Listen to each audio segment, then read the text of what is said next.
Okay. You ready? Go! Ah! Ah!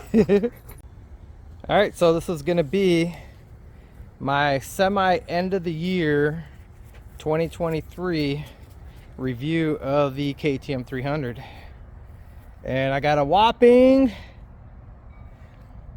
65.7 hours on it. I guess should be riding more, huh? All right, let's start from, I guess, front to back. So this is a, I think it's a Serbies plastic kit with the, got the orange and blue. So it's kind of like set up for the Troy Lee design setup. And then these are graphics from Throttle Syndicate, I believe is who I ordered them from. And all right, let's go front to back. So on the front, this is a Dunlop, or sorry, a Bridgestone M59 front tire. And these forks are my Explorer outer forks with my 2008 internals. So the 2008 200 internals were very plush, very nice. I was very happy with them. So a good suspension tuner told me I could put the internals in, and I was a little questionable, but I did it. So that was pretty cool. And just got my first good dent in my pipe, stock pipe, but I think that will press out pretty easy with a kit. Ooh, got a little damage right here too. Golly, that last race. Oh, look at, yeah, bent that in. Last race got me pretty good. Anyways, let's keep going. So that's the front shock. Let's go with the rear shock. I just got done installing this. This is a Cruise Tune Explorer upgrade to the Explorer shock. So it comes with a different shim stack, different piston, different high speed valve stack, and I'm not sure if that was a piston, but something. So I went and installed all that. It's a heavier duty spring for my weight, and that's that. So let's go back. FMF, I think it's a Power Core, Turbine Core 2. I just got done repacking that. And this is a, oh gosh, I don't know. I got this tire on my 150, but it was brand new and it's pretty beefy. I can't read what it is, so some weird name. But anyways, this is a Husky rear disc brake setup that I got used whenever I bought my Smart Carb. This guy also had this on for super cheap, and so I was like, well, you know what, I'm gonna see if it fits the bike. Fits the bike and kind of goes with my blue Super Sprox. Definitely have always had pretty good luck with those. BRP slider there. And let's see, let's go in here for the Smart Carb SC2 and V-Force reeds. I have a KTM Power Parts fan on here, and I just actually installed, or no, sorry, I received a fan switch because I've killed my battery twice now. In the last race, I don't feel that I needed to have my fan on as much because it was cool out, I was flowing, and ended up killing my battery. So for future reference, I'm gonna have that on off switch. Left hand rear brake with my Recluse. I got a Radius CX, I think, in there. And these are Enduro Engineering flag style setups, which I gave it a try.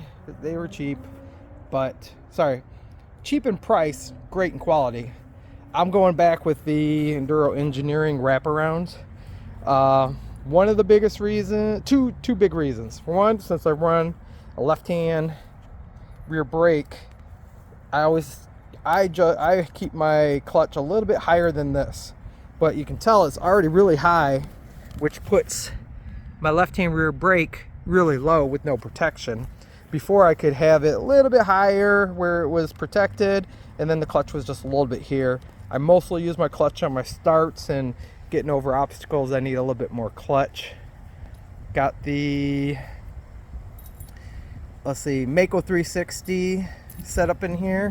I believe I had the green greenish yellow polymers and the green shark bite. Just looking at their chart seemed like something that'd work for me. But anyways, back to this. I'm putting back on the Enduro Engineering wraparound handguards. Another reason why is when the bike goes down and I need to pick it up, I have that bar there. I can pick it up easy. Whenever my bike goes down into the ground now and I'm like trying to lift up, I'm lifting up from all these funny angles, and yeah, just not for me. So I gave them a try. I might do a motocross bike for racing a motocross series the next year or two, and I could use these for that. Going down, let's see. I put on the heated grips just the like a last couple weeks ago, just for this fall cool weather, and I put this headlight mask on really just for mounting that switch on there. So yeah, it is what it is. And let's see, what else do we have? You know what, it's been a while since I've shown you guys this.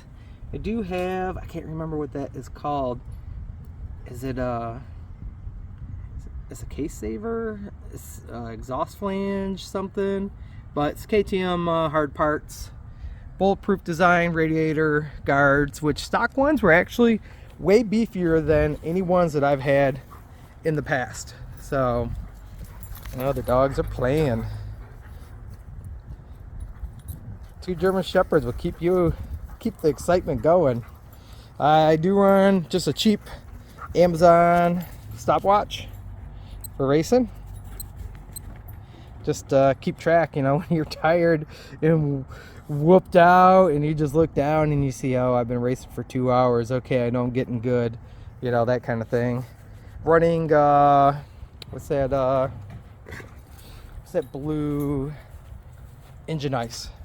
I'm running Engine Ice in here. I run the Motorex fluid. Seems to work pretty good with my Recluse, so, you know, it's a win-win. Stock pegs, which I do not like. They catch my boot all the time. It's so annoying. I think it's this very outer edge one, so gonna have to, I'll get something next year. They've been annoying me so much.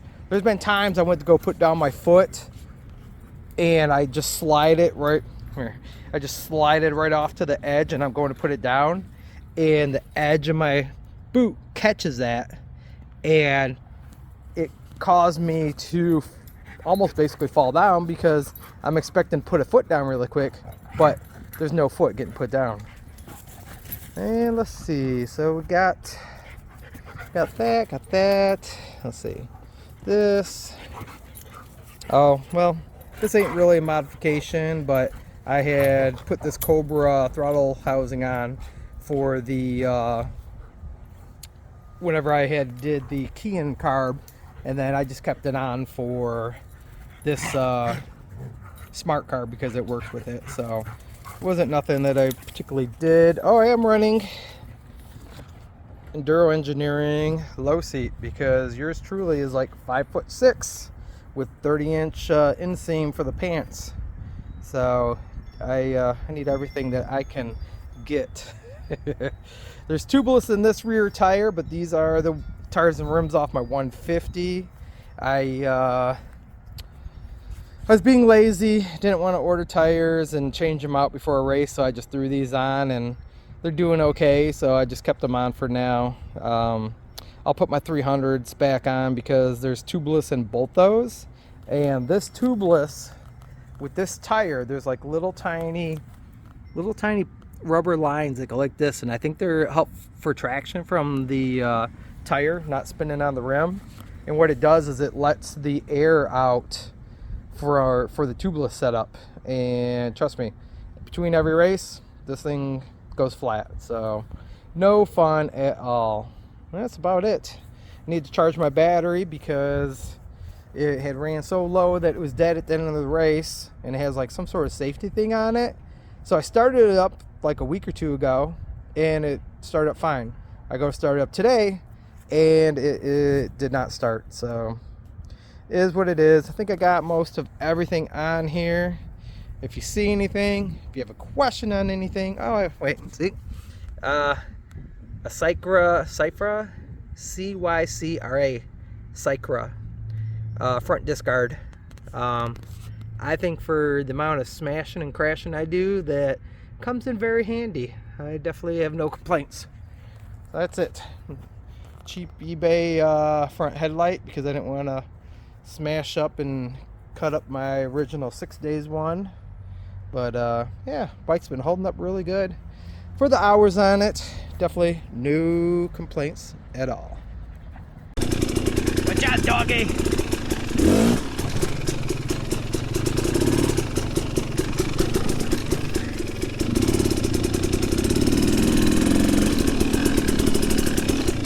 bad I wasn't well, actually, nope, I take that back. I was gonna say that I don't have nothing, nowhere to go ride, play around with this, but this Friday is the Hollyoaks. I want to say it's kind of like an open ride, like a bike ride. So it's this Friday, but you kind of have to register for it, and then it's $20 to get in. But the big perk of it is it's bikes only. So, and the weather's looking like looking pretty good. So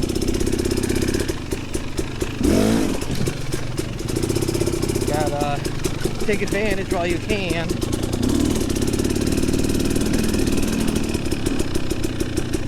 Alright, say the bike's good, but gotta put this battery on the charger.